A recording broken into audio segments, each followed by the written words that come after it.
Bonjour, je suis le professeur Frédéric Roca et donc je suis médecin gériatre à l'hôpital de Rouen et je vais vous parler un petit peu des causes de chute et un peu comment on peut évaluer ces chutes.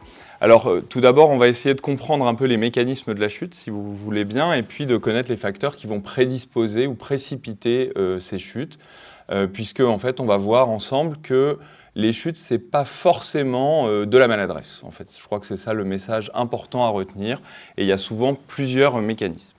Alors si on revoit les facteurs qui prédisposent à la chute, eh bien, on va voir d'abord tout ce qui va toucher les sens, en fait, et donc ce qui a trait au sens. Et donc la vision, forcément, l'audition également, et puis également la perception qu'on peut avoir du sol, etc. Et donc ça peut passer notamment par des atteintes des nerfs périphériques, et on le voit typiquement dans le diabète, par exemple, qui va toucher les nerfs sensitifs des pieds, donc qui va porter des difficultés pour percevoir le sol. Et donc, de nombreux patients âgés ont ce type de pathologie qui vont se cumuler et donc prédisposer à une mauvaise perception en fait, de l'extérieur.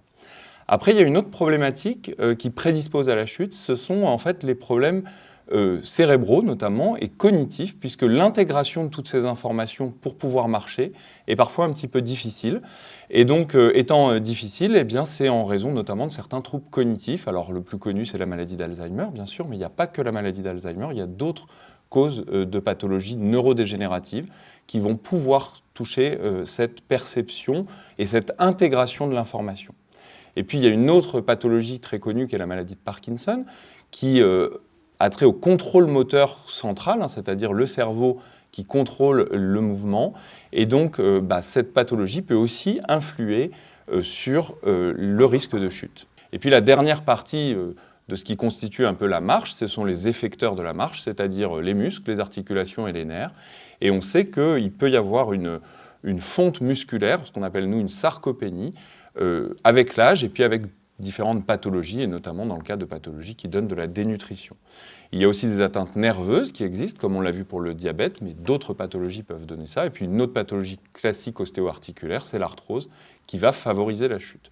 Et donc vous voyez bien qu'il y a différents éléments qui vont précipiter ces chutes potentiellement et qui vont prédisposer surtout à ces chutes au départ, avec des patients qui sont à très haut risque. Et alors on va rajouter à ça un élément qui est une catastrophe, on va dire, qui sont les médicaments, et certains médicaments, notamment les médicaments psychotropes, qui vont jouer à la fois sur le cerveau, à la fois sur la fonction musculaire parfois, notamment certains médicaments anxiolytiques, et puis quelques médicaments cardiovasculaires qui vont pouvoir aggraver les choses.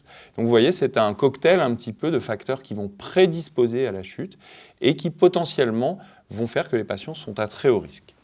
Et puis, après, ce qui reste, c'est la goutte d'eau, entre guillemets, moi j'aime bien appeler ça la goutte d'eau, c'est-à-dire l'élément qui va précipiter vraiment la chute.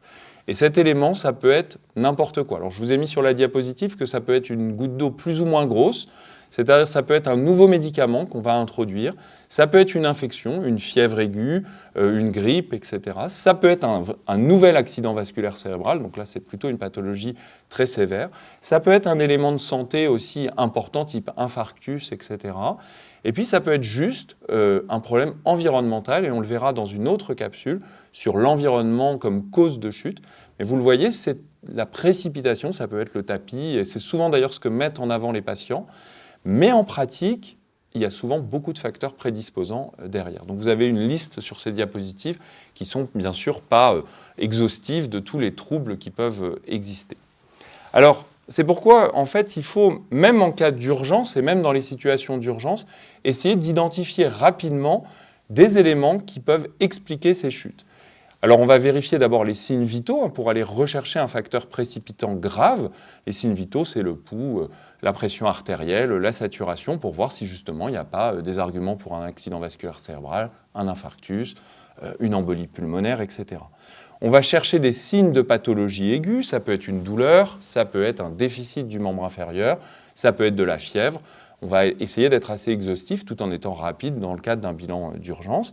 Et puis, il faut bien sûr connaître l'histoire un peu du patient et les pathologies du patient, que ce soit ses traitements ou que ce soit ses maladies chroniques, et le diabète en fait partie, les maladies cardiaques, les maladies neurologiques.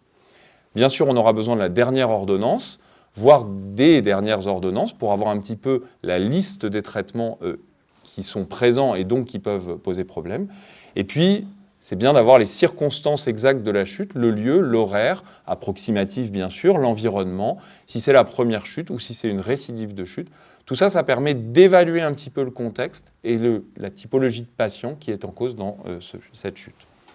Et puis en dehors de l'urgence, on va évaluer d'autres choses. Et donc ça va être le rôle en partie des médecins gériatres et des généralistes, de rechercher des facteurs prédisposants de manière un petit peu plus exhaustive pour pouvoir proposer en fait des solutions individualisées, et puis de reprendre toute l'histoire de la chute et de reprendre tous ces éléments un par un pour essayer de trouver des solutions adaptées.